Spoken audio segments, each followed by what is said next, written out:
Welcome back to the channel. If you missed my Toyota sales update video for the month of February, go and check that out. If you're new to the channel, I cover sales updates for car manufacturers every single month, but I review cars too. Outside, you see the Charger 6-pack. I also have an Audi S5 this week, and I'll be driving next week the new Kia Telluride in California. So stay tuned for my driving impressions and car reviews. But guys, this is just good to me.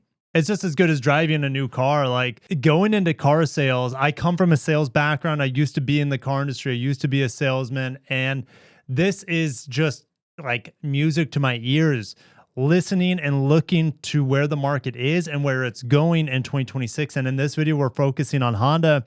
Honda's hanging on. They had a positive month, 1% up, and 1.5% up on the year. So they're fighting hard to stay positive versus 2025. So if you remember just a couple of weeks ago, Honda did dedicate more cars for fleet.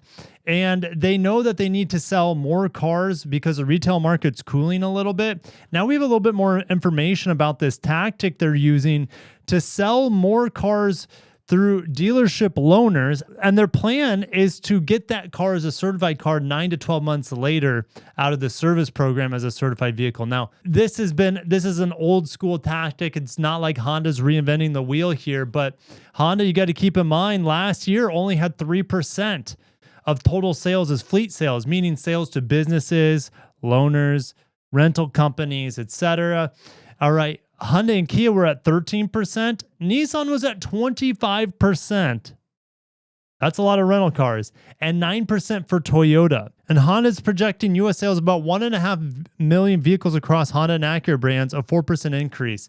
How much of that will be fleet? We don't know yet, but let's dive into their sales figures, including Acura for February, as we're now in March, February sales. So let's kick this off. You know, they're focusing on more affordable cars, which is none of their hybrids, by the way, all of their CVT-based products. Okay, those are up 11% so far, bolstering overall sales. Okay, so they want to sell cheaper cars because the market is struggling with affordability right now. And so we're just going to dive right into the numbers here. And guys, stay tuned because I do have Hyundai and Kia that I'll cover in one video, as well as a little bit of Genesis in there. That'll be another video coming. I'll do a video on Subaru, and I'll do a video on Mazda as well. So make sure you're subscribed, hit the bell icon, because when I'm bringing those videos up, and today, tomorrow, maybe the day after, just depends how fast I want to crank through these, you don't want to miss it because it really paints a picture of where the market's going. And oftentimes, if we see a buildup of inventory or things like that, you can get good deals. And the market is cooling off. Like last month, Hyundai, for example, they had a lot of no payments for 90 days, 0% financing for 60 months, which are incentives that we haven't seen since the pandemic hit. Okay, so we're seeing demand fall massively for vehicles and incentives starting to return to help customers buy cars. All right, help afford their vehicles. So let's go ahead and look at Honda's sales here and have a good time. If you guys are excited, like I said, hit that like button. Honda Accord up 23%. You got to remember, the Accord hit rock bottom these past few years because the Marysville, Ohio plant where it's built has been organized to also be able to build more hybrids there, but more importantly, their 0 Series EVs, which haven't even launched yet. We're supposed to get the new Acura RSX EV by the end of this year. And so the Accord, though, is built there alongside of the Integra. The Integra doesn't have a hybrid, and Accord hybrid sales, which are right down here, are up 1.5%. On the month, and the Accord it's seen more volume, especially on the more affordable trim levels, it seems, because if you look down here on the year to date, their hybrids are actually down a little bit if you include January, but Accord sales are up 27%. So we're seeing a massive surge in sales for the gas models of the Accord. The Civic is probably topped out right now in terms of production volume, and that's why it's about neutral on the year, neutral on the month. Prelude sold 300 units last month. It's up to 500 units so far this year. I still haven't driven the Prelude. I hope to drive it in the next few months here to give you guys my impressions on it. But Sofian from Ridgeline Reviews, my friend Sofian, he went ahead and made a video for me. And so you can find that on my channel as well if you want to see driving impressions on the Prelude before I get my hands on it. All right, CRV. It's cash cow, the best-selling vehicle for Honda. It sold, gosh, what did it sell? Did it sell over 400,000 units last year for the first time? It's up 4% on the month. And now as a result, it's up 1.6% on the year. All right, so the CRV is guns blazing right now. And it's, what do you expect? It's a CRV. No surprise. They gave it a slight refresh this year. What I mean for 2026, you have the new Trail Sport. You have new screens in there, but that's about it. Well, they slightly updated the all-wheel drive, but it's still not going to be like best in class or anything. HRV, what's going on? You know, its chief competitor, the Corolla Cross, is up 43%. What's going on with the CRV's old brother, the HRV? What's happening? It's made in Mexico. Are tariffs to play? No. Well, yes, they are. But look at the ADX. The ADX is up 2,800 units. Because with the extra 2,800 units, his HRV would be around 13,000 units for the month. And all that extra volume is going to the ADX, which is a higher profit margin vehicle. So as long as people are buying it at the Acura end for more money, it's the same car with a different engine and transmission. Well, maybe not even transmission, different engine. Okay, they both have a CVT. It's the same car with nicer features, the ADX, but it's the same. It's an HRV through and through. I mean, the doors, the body shell, it's all the same. Okay, so the ADX has sold 5,200. Well, I'll get into Acura. I don't want to get too much into Acura right now, but the reason why the HRV is down, okay, this year is because of sending that production to the Acura end through the ADX and Honda making a higher profit margin through that. Look, I just covered how Lexus is doing that with the GX, and the Land Cruiser sales are down, but the GX sales are up. Honda Odyssey. This is a surprise. The Odyssey's down 13% on the month. I'm not sure what's going on here. The Odyssey's also down 5% on the year. Minivans are still hot. The Sienna's burning hot right now in production. I'll find out with the Carnival here shortly when I cover the Koreans, but the Carnival, I'm just going to look. Might as well. Carnival's up 31%. So Honda's missing the boat here. Honda's missing the boat with the Odyssey. And maybe it's because, hey, we just want to make more passports. We just want to make more pilots. That's a possibility because they're all built down in Lincoln, Alabama. But the Odyssey without a hybrid, it's a tough sell in today's market. Same thing with the Pacifica, in my opinion, because families don't want the inconvenience of stopping at the gas station once a week. Okay, because that's what we do, and we don't even drive our van that much compared to a lot of other families. A V6 van is like 18 to 20 miles per gallon in town. They just soak up the gas. Now, they're enjoyable to drive, they're smooth, they're powerful, but families need fuel economy more than anything in a minivan, and Honda just hasn't delivered a large platform hybrid for the Odyssey yet. I don't know if that's the reason why their sales are down, is because they don't offer a hybrid or what. I'm not quite sure. It's sad to see because I love the Odyssey. I love how it drives.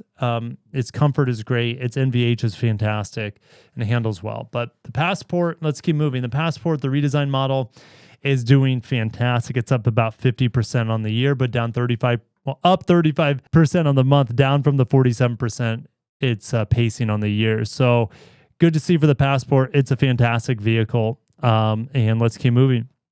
The Pilot got a minor refresh. It's up 2.5%. It's up 5% on the month, on the year. So 2.5% on the month. The Pilot's doing well. But look at this. Look, 10,400 units the Pilot has sold. If we look at Toyota now, the Grand Highlander is beating it. It sold 11,000 units. It sold 20,700 units on the year. If we go back to Honda, the Pilot's a few hundred units when you include January. So the Pilot's been passed by the Grand Highlander. Just came out of nowhere and gobsmacked it. And that's not to mention, I mean, the Pilot has competition as well, and things like the Telluride. I know the Telluride just had its best month ever. Telluride sold 13,000 units. If we go back, the Telluride and the Palisade too, because I'll get into Hyundai sales again shortly. The Palisade sold 10,000 units, which is right on line with the Pilot, just slightly behind. Okay, it's keeping pace pretty much close with the 11,000 Grand Highlander. But if you look at the Telluride is spanking all of them with the 13,000 unit sales month. Carnival sold 5,800 and the Odyssey sold 5,800. So the Carnival is selling as much as the Odyssey now. Let that sink in. That's crazy. The Pilot and the Odyssey have been around way longer than its competition. And it is not, they're losing its grip, you could say. against the competition. All right, they've lost a lot of ground there. The Prologue, minus 63%. How many EVs are they going to sell until they have their 0 Series out? Very little. Look at the volume. It is down 75% on the year. Things like the Toyota BZ is outselling it over about 3-1 right now. So Ridgeline, good pickup truck. It's time I haven't heard anything different than this vehicle not making it out of 2026. It's possible, but I haven't heard anything in terms of refresh, nothing in terms of a redesign. All the evidence is pointing to the Ridgeline being discontinued in the near future. So yeah, it's up 25-ish% on the year, but it's going to be gone. And then they can focus on making more passports and things like that.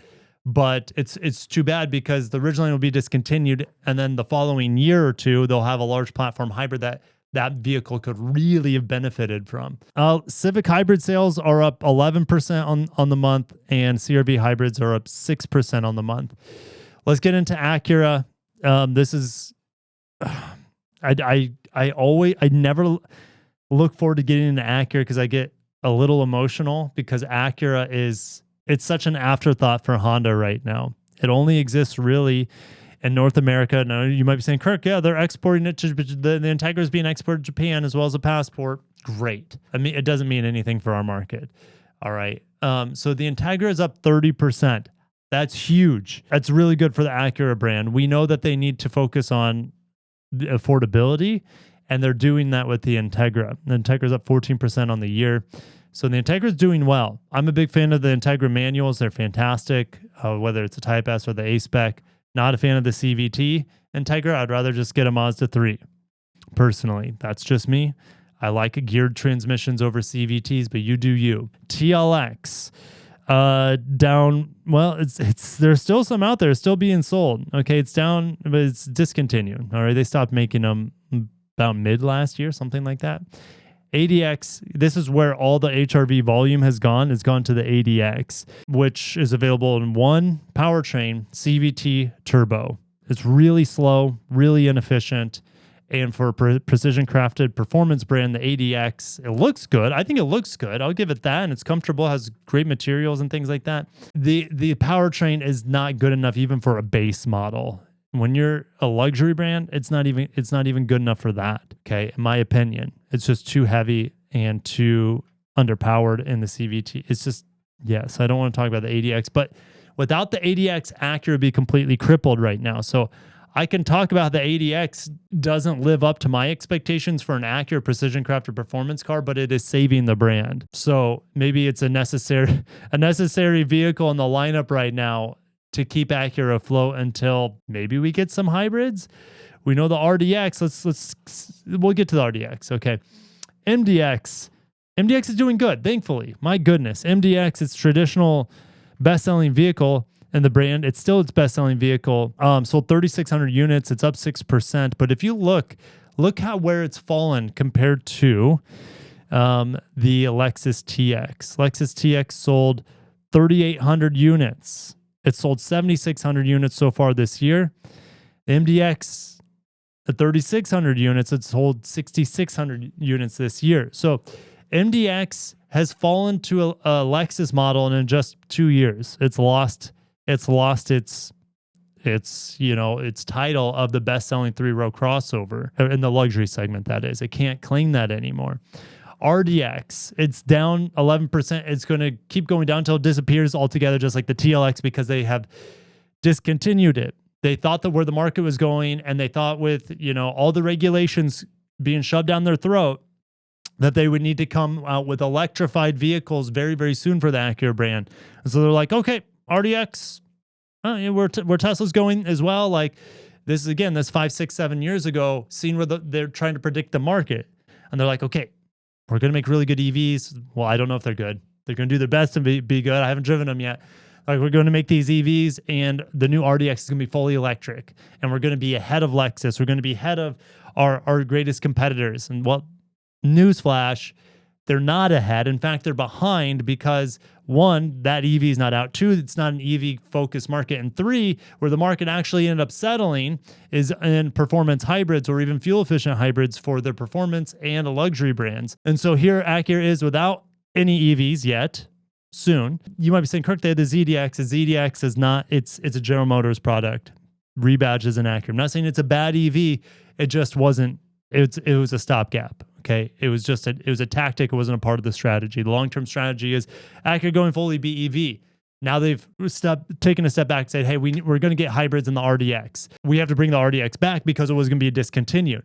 Okay. They had ran out of their supplier contracts this year, because they let the suppliers know, hey, we're going fully electric with the RDX. And when that strategy failed, they had to quickly go to, okay, here's our tactic. We got to go move to now. We got to think quick on our feet and bring back the RDX. But the quickest they can bring the RDX back is 2028. So they're going to have 2 years without their second best-selling vehicle traditionally. Now the ADX is its second best-selling vehicle, but the ADX wouldn't be its second best-selling vehicle if they gave RDX a new redesign at this point in time. The RDX is long in the tooth now, and it's just uncompetitive when a lot of their competition has so many powertrains. If you look at the NX, okay, well, they just discontinued the base 4-cylinder, but the NX has a turbo 4, they have a hybrid 4, they have a plug-in hybrid 4. That's for now because I hear the NX by early next year is going fully hybrid, so it's different video for a different time. You look at the Germans, they'll have plug-in hybrids, they have turbos, they have high-performance variants of those models too, sometimes plug-in hybrid turbos. So we just don't have an Acura lineup that has kept up with the times. Infiniti obviously not either. But Acura is really struggling in the near term. Now, Acura division is up 17%. How are they struggling?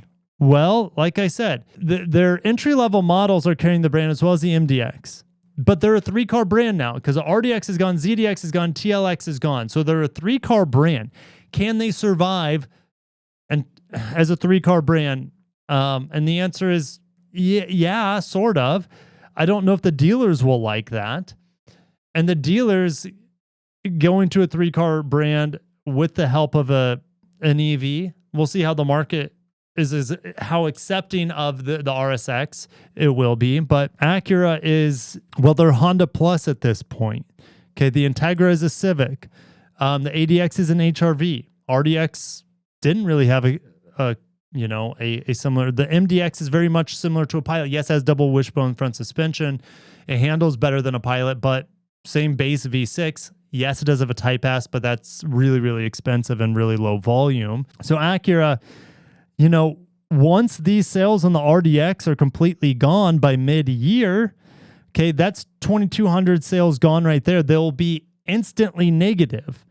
By the second half of this year, maybe before the second half of this year begins, Acura will be negative for a while, unless they just decide to sacrifice more Civic sales, and especially more HRV sales for Integra and ADX sales. It is very fascinating to see what Acura and what Honda is going to do with Acura in the coming years, because right now, they're in a tough spot, even though their sales are up 17%.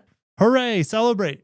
But I know what's going to happen is that this 17% is going to fall off of a cliff before too long as the RDX completely goes. All this TLX and residual ZDX sales, they're all going to be gone. So how much does Acura get production for the ADX and the Integra over the Honda variants? We'll see. That's really what's going to keep them afloat.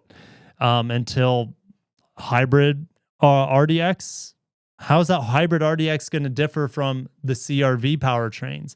If it's just a copy and paste, that's good, but is it enough? Toyota and Lexus, it's pretty much a copy and paste, so what might be enough? Seeing Toyota and seeing Toyota's success using, let's say, the RAV4 powertrain hybrid and the plug-in variant on the NX.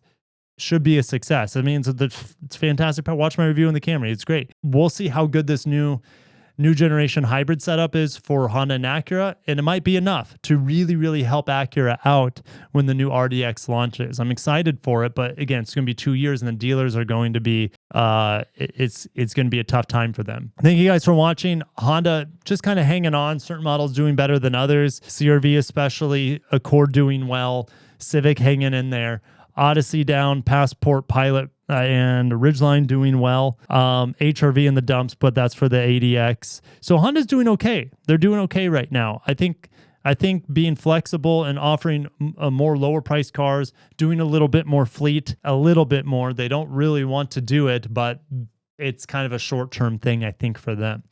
It could develop into a long-term thing. Just ask Nissan. I'll see you guys in the comment. I got more videos to make, again, on Kia, Hyundai, Subaru, and Mazda, and I'll see you guys in the comments. Peace.